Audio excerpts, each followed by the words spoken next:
Hi friends, మనం హాస్పిటల్కి ఎందుకు వెళ్తాం? జబ్బు తగ్గించుకోవడానికి లేదా మన ఆరోగ్యం బాగుందో లేదో తెలుసుకోవడానికి. కానీ 70 ఏళ్ల వయసు దాటిన తర్వాత మీరు చేయించుకునే కొన్ని సాధారణ పరీక్షలే మీ పాలిట శాపంగా మారుతాయని మీకు తెలుసా? చాలామంది అనుకుంటారు, డాక్టర్ చెప్పారు కదా, టెస్ట్ చేయించుకుంటే సేఫ్ అని. కానీ అసలు నిజం ఏమిటంటే, ఈ వయసులో కొన్ని టెస్టులు మీ ప్రాణాలను కాపాడటం పక్కన పెడితే లేనిపోని టెన్షన్లు, అనవసరమైన సర్జరీలకు దారితీసి మీ ఆరోగ్యాన్ని మరింత దిగజారుస్తాయి. ఆ 5 టెస్టులేంటి? డాక్టర్లు కూడా మనకు చెప్పని ఆ చేదు నిజాలేంటి? ఈరోజు వీడియోలో క్లియర్గా తెలుసుకుందాం. 70 ఏళ్ల వయసు తర్వాత కొన్ని టెస్టులు చేయించుకోకపోవటమే బెటర్ అనడానికి 3 కారణాలున్నాయి. అవి: రీజన్ 1, వ్యాధి పెరుగుదల చాలా నెమ్మదిగా ఉండటం. ఫ్రెండ్స్, 70 ఏళ్ల వయసులో మన శరీరంలో కొన్ని మార్పులు రావటం సహజం. ఉదాహరణకు ప్రోస్టేట్ క్యాన్సర్ లేదా కొన్ని రకాల చిన్న గడ్డలు చాలా నెమ్మదిగా పెరుగుతాయి. ఎంత నెమ్మదిగా అంటే అవి మీ ప్రాణానికి ముప్పు కలిగించాలంటే మరో 20 ఏళ్లు పట్టవచ్చు. అంటే మీకు 90 ఏళ్లు వచ్చే వరకు వాటి వల్ల ఎలాంటి సమస్య ఉండకపోవచ్చు. కానీ అనవసరంగా టెస్ట్ చేసి వాటిని ముందే గుర్తిస్తే నాకు క్యాన్సర్ ఉందేమో అనే భయం మిమ్మల్ని మానసికంగా కృంగదీస్తుంది.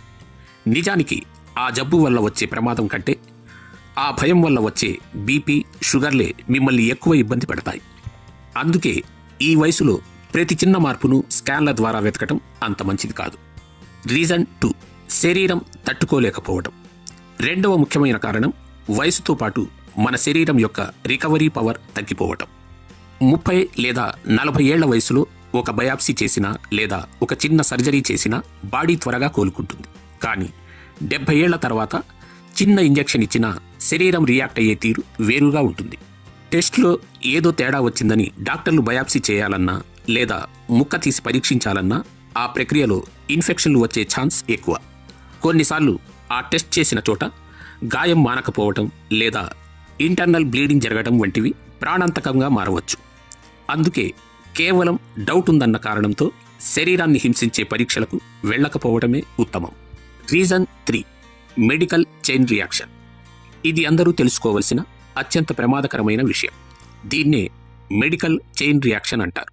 అంటే మీరొక చిన్న టెస్ట్ చేయించుకుంటారు, అందులో ఏదో చిన్న తేడా కనిపిస్తుంది. అది నిజానికి మీకు హాని చేయనిది కావచ్చు. ఆ చిన్న తేడాని కన్ఫర్మ్ చేయడానికి మరో పెద్ద టెస్ట్ చేస్తారు. ఆ టెస్ట్ రిపోర్ట్ ఆధారంగా ఒక సర్జరీ అవసరమని చెప్తారు.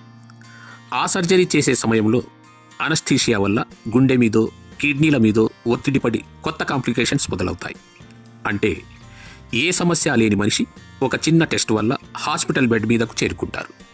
అవసరం లేని చోట చికిత్స మొదలు పెట్టడం వల్ల కలిగే ఈ గొలుసుకట్టు సమస్యలే 70 ఏళ్ల తర్వాత ప్రాణాల మీదకు తెస్తాయి.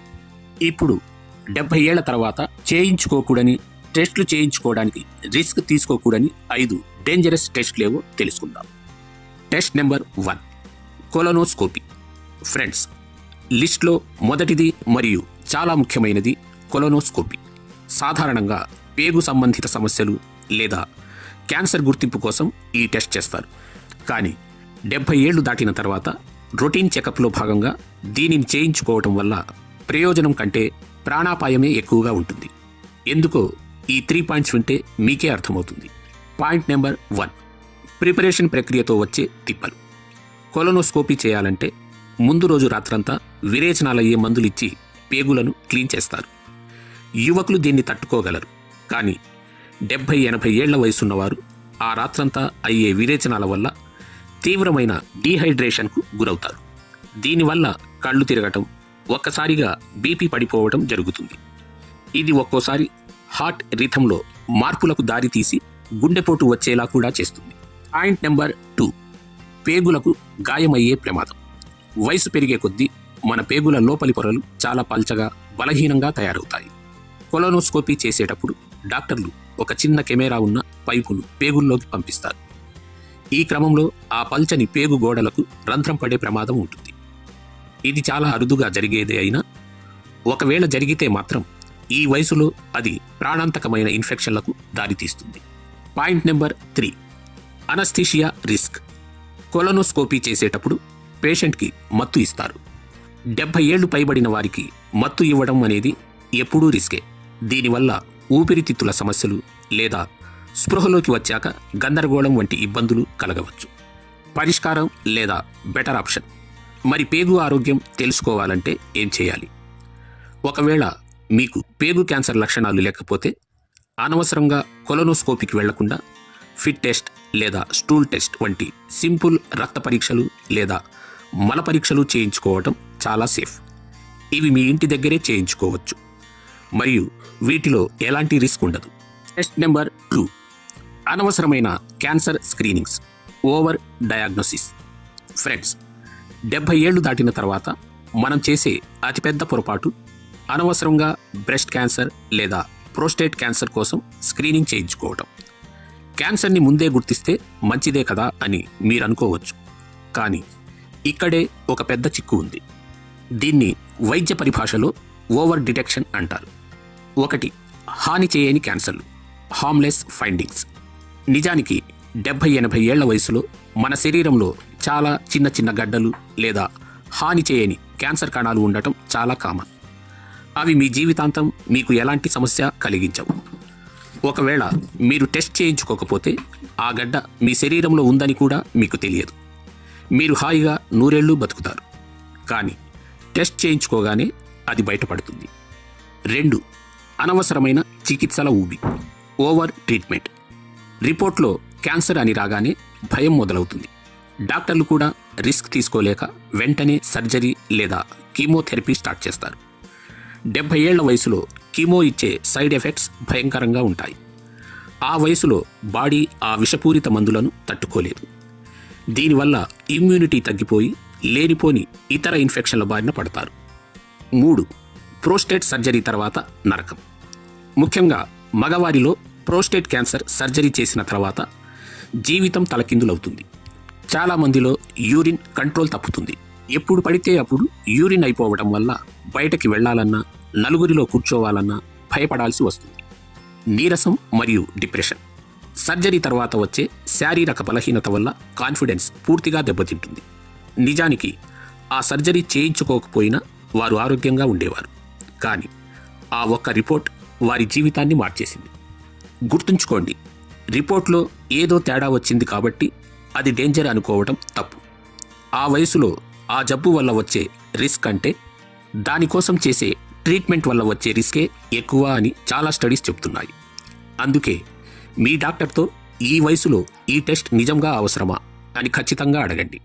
ఫ్రెండ్స్, ఈ వీడియోలో నేను చెప్పిన విషయాలు మీకు ఎంతో కొంత అవగాహన కల్పించాయని ఆశిస్తున్నాను.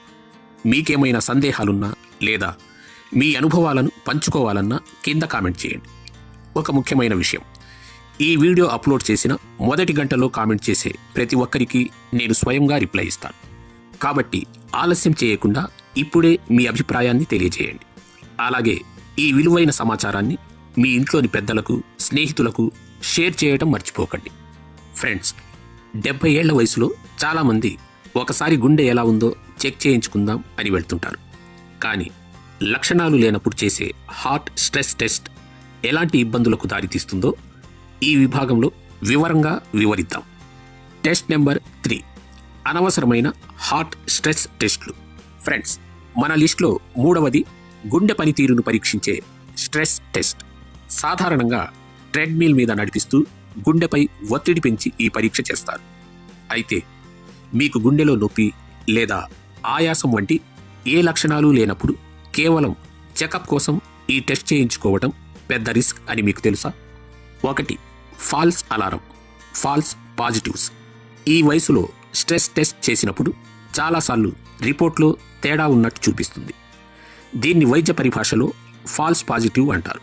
అంటే నిజానికి మీ గుండె బాగానే ఉంటుంది, కానీ మిషన్ మాత్రం ఏదో సమస్య ఉన్నట్టు తప్పుడు సంకేతం ఇస్తుంది. 70 ఏళ్లు దాటిన వారిలో ఇలాంటి తప్పుడు రిపోర్ట్లు రావటం చాలా సహజం. 2, అనవసరమైన గొలుసు కట్టు చికిత్సలు. రిపోర్ట్లో తేడా రాగానే డాక్టర్లు తర్వాతి అడుగ్గా యాంజియోగ్రామ్ సజెస్ట్ చేస్తారు. యాంజియోగ్రామ్ అనేది ఒక ఇన్వేసివ్ ప్రాసెస్, అనగా శరీరంలోకి వైర్లు పంపే ప్రక్రియ. అందులో ఏదైనా చిన్న బ్లాక్ కనిపిస్తే వెంటనే స్టంట్ వేయడం లేదా లైఫ్ లాంగ్ వాడాల్సిన భారీ మందులు మొదలు పెడతారు. అసలు మీకు ఏ సమస్య లేకపోయినా కేవలం ఆ ఒక్క రిపోర్ట్ వల్ల మీరు ఆపరేషన్ థియేటర్ వరకు వెళ్లాల్సి వస్తుంది. 3. పరిశోధనలు ఏం చెప్తున్నాయి? The scientific truth. అంతర్జాతీయ పరిశోధనల ప్రకారం గుండె నొప్పి వంటి లక్షణాలు లేని వృద్ధులలో కేవలం స్ట్రెస్ టెస్ట్ ఆధారంగా చేసే స్టంట్లు లేదా సర్జరీలు వారి ఆయుష్ను ఏమాత్రం పెంచవు. పైగా ఆ సర్జరీల వల్ల వచ్చే కాంప్లికేషన్స్, మందుల వల్ల వచ్చే సైడ్ ఎఫెక్ట్స్ వారి జీవితాన్ని మరింత కష్టతరం చేస్తాయి. సింపుల్ నిజం, మీకు నడిచినప్పుడు ఆయాసం రావట్లేదు, ఛాతీలో నొప్పి లేదు అంటే మీ గుండె బాగున్నట్టే. లక్షణాలు లేకుండా కేవలం అనుమానంతో గుండెను పరీక్షలకు గురి చేయకండి. అనవసరమైన టెస్టులు మిమ్మల్ని పేషెంట్గా మార్చేస్తాయని గుర్తుంచుకోండి. ఫ్రెండ్స్, మీ ఆరోగ్యం పట్ల మీరు చూపిస్తున్న ఈ శ్రద్ధ చాలా గొప్పది. ఈ సమాచారం మీకు ఉపయోగపడుతుందని భావిస్తున్నాను. మీరు ఈ వీడియోను ఏ ఊరు లేదా ఏ పట్టణం నుండి చూస్తున్నారో కింద కామెంట్ సెక్షన్లో తెలియజేయండి. మీ ఊరి పేరుతో పాటు మీకున్న సందేహాలను అడిగితే నేను ఖచ్చితంగా రిప్లై ఇస్తాను. అలాగే ఈ వీడియోను మీ వాట్సాప్ గ్రూపుల్లో షేర్ చేసి మీ ఆత్మీయులను కూడా అలర్ట్ చేయండి. 70 ఏళ్ల వయసులో ఎముకల బలం గురించి ఆందోళన చెందడం సహజం. కానీ బోన్ డెన్సిటీ స్కాన్ విషయంలో మనం చేసే పొరపాట్లు, ఆ తర్వాత వాడే మందులు ఎముకలను కాపాడటం కంటే ఎలా బలహీనపరుస్తాయో ఇప్పుడు చూద్దాం. Test number 4, bone density scan. Friends, మన లిస్టులో 4వది ఎముకల సాంద్రతను కొలిచే బోన్ డెన్సిటీ స్కాన్. వయసు పెరిగే కొద్దీ ఎముకలు అరగటం లేదా బలహీనపడటం అనేది ప్రకృతి సిద్ధంగా జరిగే ప్రక్రియ. అయితే ఈ టెస్ట్ రిపోర్ట్లను చూసి మనం చేసే కొన్ని నిర్ణయాలు రివర్స్ అయ్యే ఛాన్స్ ఉంది. 1. రిపోర్ట్ చూసి అతిగా స్పందించడం, ఓవర్ ట్రీట్మెంట్. స్కాన్ చేసినప్పుడు రిపోర్ట్లో ఎముకలు కొంచెం పల్చబడ్డాయని రాగానే చాలామంది వెంటనే బిస్ఫాస్ఫోనేట్స్ వంటి అత్యంత శక్తివంతమైన మందులను ఏళ్ల తరబడి వాడటం మొదలు పెడతారు. ఈ మందులు ఎముకల సాంద్రతను పెంచుతాయని మనం అనుకుంటాం. కానీ వృద్ధాప్యంలో ఇవి కొన్ని విచిత్రమైన సైడ్ ఎఫెక్ట్స్ ఇస్తాయి. 2. వింతైన ఫ్రాక్చర్లు మరియు దవడ సమస్యలు. ఆశ్చర్యకరమైన విషయం ఏమిటంటే ఎముకలు విరగకుండా ఉండాలని మనం వాడే ఈ స్ట్రాంగ్ మెడిసిన్స్ 5-10 ఏళ్ల పాటు వాడితే ఎముకలను మరీ గట్టిగా మార్చేస్తాయి. దీనివల్ల ఏ ప్రమాదం జరగకపోయినా కేవలం నడుస్తున్నప్పుడే థైబోన్ విరిగిపోయే ప్రమాదం ఉంటుంది. దీన్ని అన్యూజువల్ ఫ్రాక్చర్ అంటారు. అంతేకాదు, దవడ ఎముకలు కుళ్ళిపోవడం వంటి తీవ్రమైన దంత సమస్యలు కూడా ఎదురయ్యే అవకాశం ఉంది. అసలు పరిష్కారం ఏమిటి? The real solution. ఎముకలు విరగకుండా ఉండాలంటే కేవలం మందులు సరిపోవు. 70 ఏళ్ల తర్వాత మనం ఫోకస్ చేయాల్సింది ఎముకల గట్టిదనం కంటే శరీర సమతుల్యత మీద. ఎందుకంటే ఎముకలు బలహీనంగా ఉన్నంత మాత్రాన అవి విరగవు. మనం కింద పడినప్పుడు మాత్రమే అవి విరుగుతాయి. ప్రమాదాలను అడ్డుకునే సింపుల్ పద్ధతులు: బ్యాలెన్స్ ఎక్సర్సైజెస్, యోగా లేదా తాయిచీ వంటి బ్యాలెన్సింగ్ వ్యాయామాలు చేయండి. సేఫ్ వాకింగ్, రోజుకు 20 నిమిషాలు నడవటం వల్ల ఎముకలు సహజంగానే దృఢంగా ఉంటాయి. హోమ్ సేఫ్టీ, ఇంట్లో జారిపడకుండా బాత్రూమ్స్లో హ్యాండిల్స్ పెట్టించడం, కార్పెట్లు జరగకుండా చూసుకోవటం వంటి చిన్న చిన్న మార్పులు చేయండి. ఇవి 100 టెస్టుల కంటే మిమ్మల్ని ఎక్కువగా కాపాడతాయి. మన లిస్టులో 5వది మరియు చివరిది అయిన ఈ టెస్ట్ గురించి అత్యంత జాగ్రత్తగా వివరించాల్సిన అవసరం ఉంది. ఎందుకంటే ఇది నేరుగా స్ట్రోక్ లేదా పక్షవాతంతో ముడిపడి ఉన్న విషయం. టెస్ట్ నెంబర్ 5, మెడధమనుల scan, carotid artery ultrasound. Friends, చివరగా మనం తెలుసుకోవాల్సింది కరోటిడ్ ఆర్టరీ అల్ట్రాసౌండ్ గురించి. మన మెడలో ఉండే ధమనులు మెదడుకు రక్తాన్ని సరఫరా చేస్తాయి. ఈ ధమనుల్లో ఏవైనా బ్లాకేజెస్ ఉంటే స్ట్రోక్ వచ్చే ప్రమాదం ఉందని ఈ టెస్ట్ చేస్తారు. కానీ మీకు ఎలాంటి లక్షణాలు లేనప్పుడు ఈ టెస్ట్ చేయించుకోవడం వల్ల అసలుకే ఎసరు వచ్చే ప్రమాదం ఉంది. 1. అనవసరమైన భయం. 70 ఏళ్ల వయసులో మన ధమనుల్లో కొంచెం కొలెస్ట్రాల్ చేరటం లేదా 10-20% బ్లాక్స్ ఉండటం చాలా సహజం. మీరు టెస్ట్ చేయించుకోకపోతే దానివల్ల మీకు ఎలాంటి ఇబ్బంది ఉండదు. కానీ రిపోర్ట్లో బ్లాక్ అని కనిపించగానే అది ఎప్పుడు పక్షవాతానికి దారితీస్తుందో అన్న భయం మీ నిద్రను దూరం చేస్తుంది. నిజానికి ఆ చిన్న బ్లాక్స్ వల్ల స్ట్రోక్ వచ్చే అవకాశం చాలా చాలా తక్కువ. 2. సర్జరీ వల్ల వచ్చే రిస్క్, ద సర్జరీ పారాడాక్స్. ఇక్కడ షాకింగ్ నిజం ఏమిటంటే రిపోర్ట్లో బ్లాక్ ఉందని తెలిసాక డాక్టర్లు ఆ బ్లాక్ని తొలగించడానికి సర్జరీ లేదా స్టెంట్ వేయాలని రికమెండ్ చేయవచ్చు. కానీ ఆరోగ్యంగా ఉన్న వ్యక్తికి ఈ సర్జరీ చేసే సమయంలోనే ఆ ధమనుల్లోని చిన్న చిన్న ముక్కలు విడిపోయి మెదడులోకి వెళ్లటం వల్ల సర్జరీ టేబుల్ మీద ఉన్నప్పుడే స్ట్రోక్ వచ్చే రిస్క్ ఉంటుంది. 3. ఆరోగ్యవంతుడిని రోగిగా మార్చడం. చాలా స్టడీస్ ఏం చెబుతున్నాయంటే స్ట్రోక్ లక్షణాలు మాట తడబడటం, ముఖం పక్కకు వెళ్లటం, కళ్ళు మసకబారటం లేని వృద్ధులలో కేవలం స్కానింగ్ రిపోర్ట్ చూసి సర్జరీ చేయటం వల్ల లాభం కంటే నష్టమే ఎక్కువ.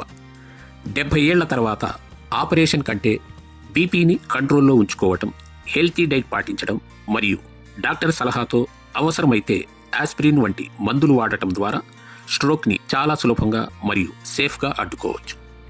ఫ్రెండ్స్, ఇప్పుడు నేను చెప్పబోయేది ఈ వీడియోలోని అత్యంత కీలకమైన భాగం. ఏ డాక్టర్ అయినా మీకు ఏదైనా టెస్ట్ రాసినప్పుడు కళ్ళు మూసుకుని వెళ్ళిపోకుండా ధైర్యంగా ఈ 4 ప్రశ్నలు అడగండి. ఇవి మీ ఆరోగ్యాన్ని, డబ్బుని, ప్రాణాన్ని కాపాడతాయి. 1. ఈ టెస్ట్ అసలు ఏం కనుక్కుంటుంది? What is this for? ఈ పరీక్ష నా శరీరంలో ఏ మార్పును గమనించడానికి చేస్తున్నారు అని అడగండి. 2. ఒకవేళ రిపోర్ట్లో ప్రాబ్లం ఉంటే ట్రీట్మెంట్ ఏంటి? What next? టెస్ట్ చేశాక ఒకవేళ రిజల్ట్ తేడా వస్తే మీరు ఏ ట్రీట్మెంట్ చేస్తారు? అది సర్జరీనా లేక కేవలం మందులా అని ముందే తెలుసుకోండి. 3. ఈ టెస్ట్ చేయించుకోకపోతే వచ్చే రిస్క్ ఎంత? Risk of not testing.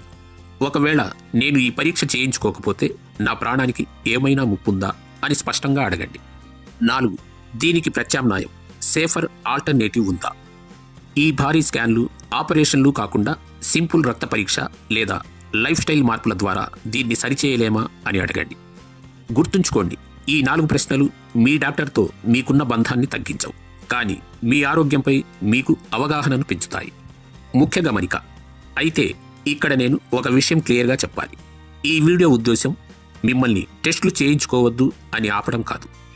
మీకు ఆల్రెడీ గుండె నొప్పిగా ఉన్నా, విపరీతమైన నీరసం ఉన్నా లేదా ఏదైనా స్పష్టమైన అనారోగ్య లక్షణాలున్నా ఖచ్చితంగా డాక్టర్ని సంప్రదించాలి. వారు చెప్పిన పరీక్షలు చేయించుకోవాలి. నా పాయింట్ ఏంటంటే ఏ సమస్య లేకపోయినా కేవలం చెకప్ కోసం వయసు పైబడిన వారు చేసే అనవసరమైన పరీక్షలు వారిని లేనిపోని మానసిక ఒత్తిడిలోకి, ప్రమాదకరమైన మెడికల్ చైన్ రియాక్షన్లోకి నెడతాయి. ఆరోగ్యం అంటే కేవలం టెస్టులు చేయించుకోవడం కాదు, అనవసరమైన చికిత్సల నుండి మన శరీరాన్ని కాపాడుకోవడం కూడా. ఫ్రెండ్స్, మీ శరీరం మీ నిర్ణయం. 70 ఏళ్ల తర్వాత హాయిగా ప్రశాంతంగా గడపాల్సింది పోయి హాస్పిటల్స్ చుట్టూ, రిపోర్ట్స్ చుట్టూ తిరగటం మనకు అవసరమా? ఆలోచించండి. ఈ సమాచారం మీకు కొంచెమైనా ఉపయోగపడింది అనిపిస్తే వెంటనే ఈ వీడియోని లైక్ చేయండి. మీ ఒక్క షేర్ మీ కుటుంబంలోని లేదా స్నేహితుల్లోని ఒక పెద్ద ఆయన ప్రాణాన్ని కాపాడవచ్చు. అందుకే తప్పకుండా షేర్ చేయండి. మీరు లేదా మీ ఇంట్లో వారు ఇలాంటి అనవసరమైన టెస్టుల వల్ల ఎప్పుడైనా ఇబ్బంది పడ్డారా? మీ అనుభవాన్ని కామెంట్ సెక్షన్లో షేర్ చేయండి. మీ కథ మరొకరికి పాఠం కావచ్చు. అలాగే మీరు ఈ వీడియోని ఏ ఊరు నుండి చూస్తున్నారో కామెంట్ చేయటం మర్చిపోవద్దు. మళ్ళీ ఇలాంటి పవర్ఫుల్ మరియు నిజాయితీ గల హెల్త్ వీడియోలతో మీ ముందుకు వస్తాను. అంతవరకు సెలవు. మన ఛానల్ని ఇప్పుడే సబ్స్క్రైబ్ చేసుకోండి. Stay healthy, stay safe.